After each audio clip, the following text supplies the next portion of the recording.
episode is about an unconventional topic. New generation always more lack of social support and self-development opportunities. And this context is trigger a movement known as dying well, where people are searching help to deal with the end of the life. Today we are talking with Liz Eddy, co-founder and CEO of Lantern, a young startup from New York City, focused on helping people to deal with that difficult moment. 3, 2, 1, live. Welcome, Elizabeth. Thank you so much to have accepted my invite. Thank you for having me. Awesome. How's it going? Where are you living? Are you in New York right now? Yeah, I'm in Brooklyn, New York.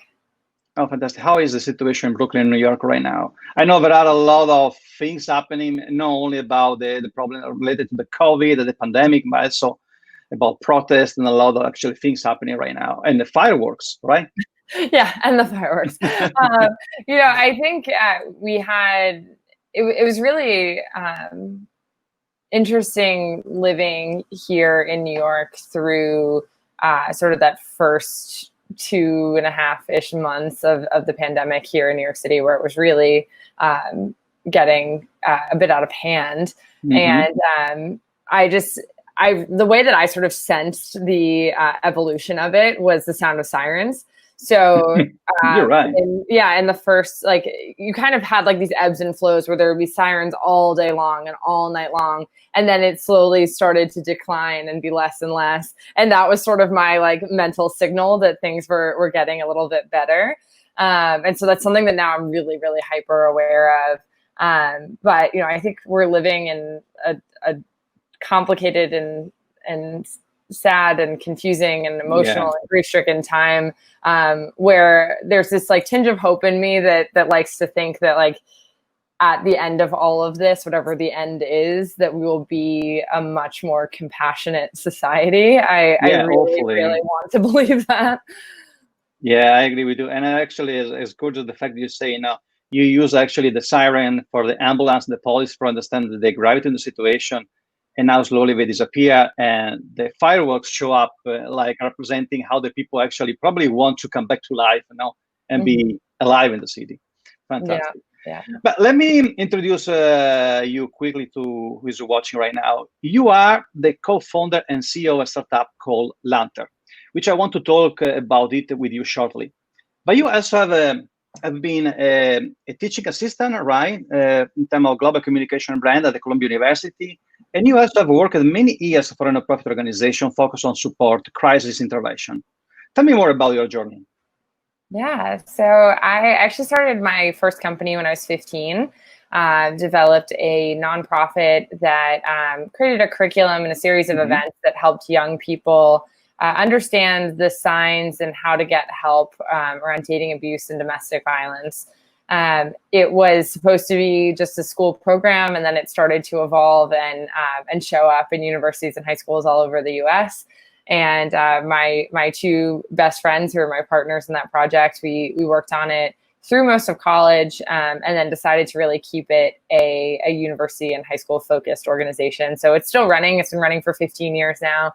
And is raising money for shelters and teaching young people about dating abuse and domestic violence. So a pretty sort of incredible evolution, very unexpected experience, but really made me get a little crossover in the background there. Apartment living during COVID, I think that's the most interesting part. Normally people have a very an unconventional journey. Are the people are developing the most interesting perspective because of this the problem of the life in general in a completely different way compared to the others. Yeah, absolutely. And so my experience developing that organization really helped me to determine my pathway as an adult. It took me a while to really kind of see the underlying themes of all of the different jobs and experiences that I've had, but I started to realize that I really needed to be in mission-driven environments, that I was really passionate about addressing topics that most people don't want to talk about. And so that was really, powerful and impactful for me. And so I always sought out opportunities where I could use my skill sets to really make a larger difference in the world. And so ended up at Crisis Text Line out of college and helped develop the first national and now global crisis support line through SMS. And I was there on and off over a almost 7-year period, and developed the communication strategies and some of the early branding and the business development strategy, and really learned and watched an organization grow that had a deep sort of mission driven approach. And so, and then while I was working there, my grandmother passed away, and my dad had passed away before that. Oh, sorry. And thank you.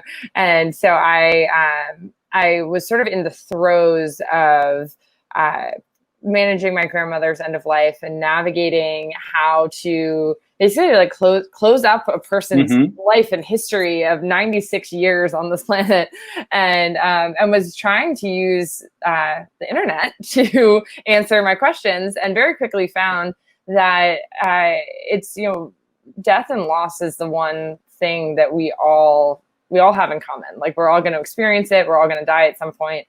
And yet the tools and products and services that are available to us are incredibly disjointed. They're really expensive. They're confusing to navigate. And if you want to try to find something online and actually do this process online, you're going to end up on 30 different websites in order to be able to do it. And you still might not have a fully comprehensive understanding of the process.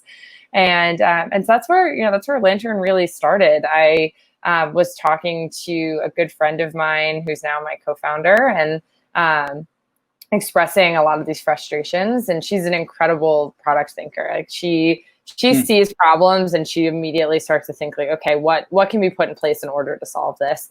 And between the two of us, we started literally writing on Post-it notes all of the issues and starting to figure out exactly how we can to understand if this kind of idea was in some way in your hands, but you have no idea how to manifest it, right? Yeah, exactly. And I think one of the biggest mistakes a lot of founders make, and one that we were really trying to avoid, was assuming that my personal experience was reflective of larger society. And so we spent a lot of time interviewing people who had lost someone, and really just understanding how technology played a part in it, what was and wasn't working, and the current systems that were available. And was really surprised because I had heard, especially from potential investors, that were sort of oh, well, the system has been around for so long. Like, what are you really going to change or fix about it?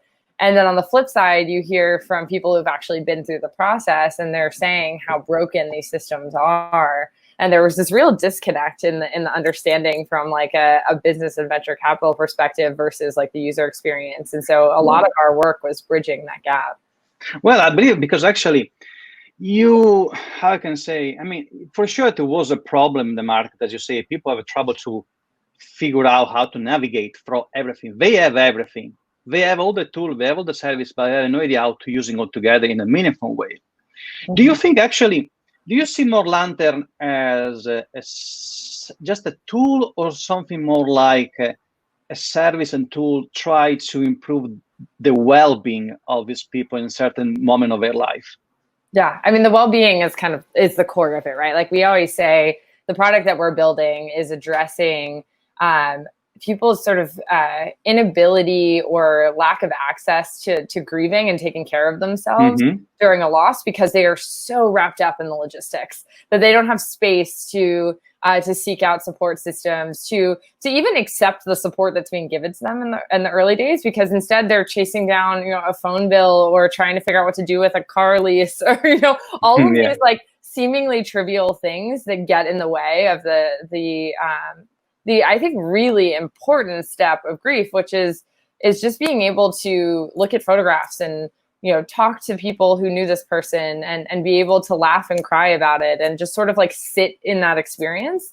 And we really miss out on it when you're the planner, because you're worrying about these other things. Yeah, I believe it. And now you told me are almost 2 years since actually you start thinking about the project, and how long now the business actually is running?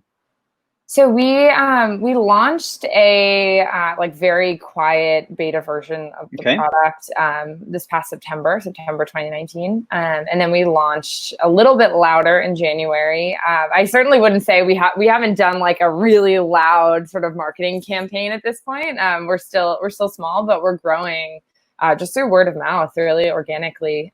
This is great. People, using the product and telling other people about it.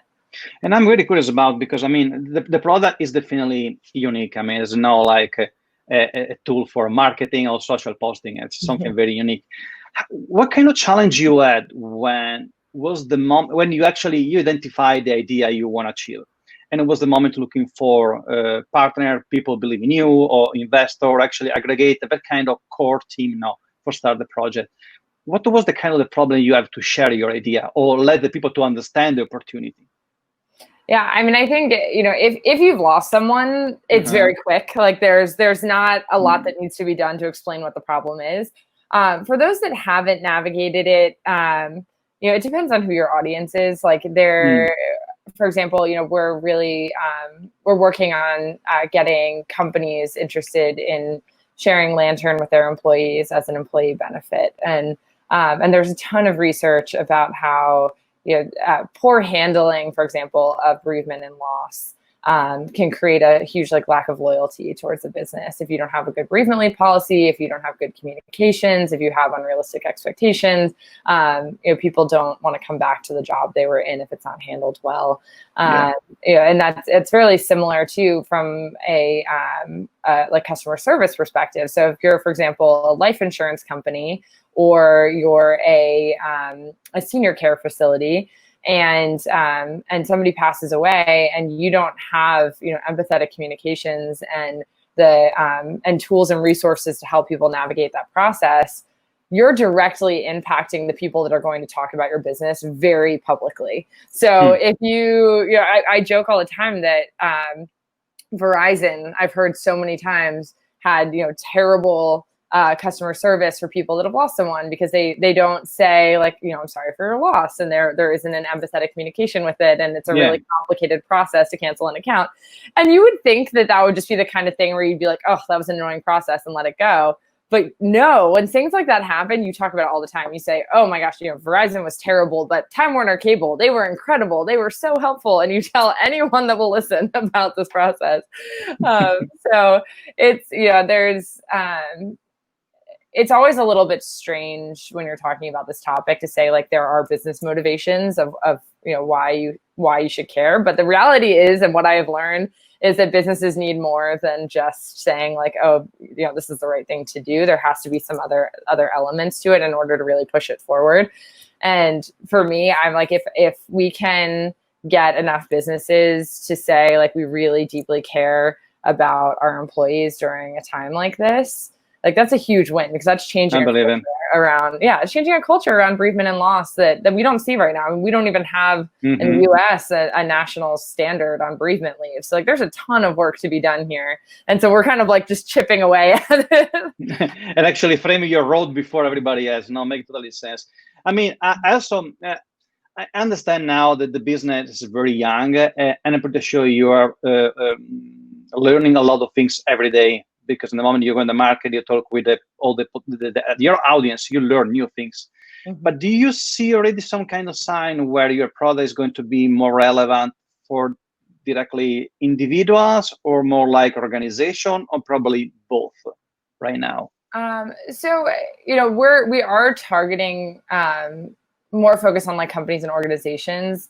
But at the end of the day, it's benefiting the individual. So this is a very personal experience.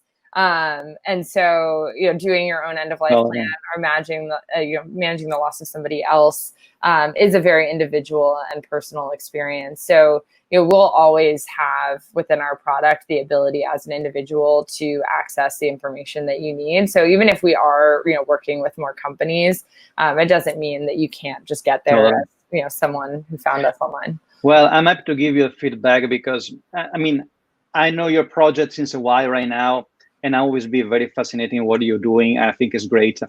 And few times happened when I was talking with friend about this kind of situation, mentioning your project, because I realized also here in America, there are a lot of people are no native from here. I mean, are like me, I'm Italian, there are many other European people from Asia.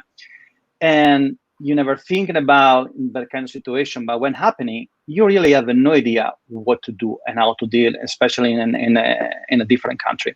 That's why actually my feedback is yes, for sure, for individual, I think would be extremely helpful. But I want to ask you also, what was something else actually you learned or you discovered was different from your initial vision in the between of these 2 years? Like, I don't know, maybe what's supposed to be the product, or maybe how the people react. I mean, whatever. What did you discover was different from the initial vision you had? Yeah. When we started, the vision was highly focused on after a loss. So we were really thinking about, someone has just recently passed away. How do we build a product and experience that helps people through that entire process? It is extremely underserved, especially with digital products. Extremely underserved experience. That being said, what we found after we launched the first version of the product is that as a society here in the US, we don't think about digital tools first when something happens. We're very conditioned to contact funeral home, go through funeral home, like go through this very sort of standard mechanism. And so we don't think about other options. And also, like, when you've just lost someone, you're not really in a mindset to like try out a new product. You're sort of just like, what is the tried and true system? That's what I'm going with. You don't want to risk. Yeah, exactly. And so we found it really hard to acquire users on that product. And so we quickly realized that we had to create our own on-ramp. We had to find a way to get people familiar with our offering, with our brand, with the experience before they needed it, which is a tricky problem, right? Because you then have to get people to think about death before they want to. So we decided to introduce a pre-planning tool, but really differentiate it from the other pre-planning tools that are available by really infusing like a lot of humanity, a lot of heart. Like the illustrations on our site are very much a part of that. The language we use is really different from a lot of pre-planning tools, and just get people so that they're really comfortable and familiar with us. They have their information stored there, and then that information can be actively utilized after they pass away through our post-loss systems. And seeing that sort of evolution happen, and now seeing people go through that process, we started to realize we have something really special, because now we've developed a bond with the person and with the family well before that point of crisis. Yeah, that's fascinating. I mean, I told you, I'm a big fan of your project. I really hope your project is going very well, and I'm sure it's going to have great. I want to just thank you again to have been here in this podcast and share with me the project of Lantern, actually what you're working on. And I want to remind to everyone, want to be in contact with Elizabeth and know more about Lantern, you're going to find that all the links and information in the video description below. Elizabeth, thank you very much again for your time. Thank you so much.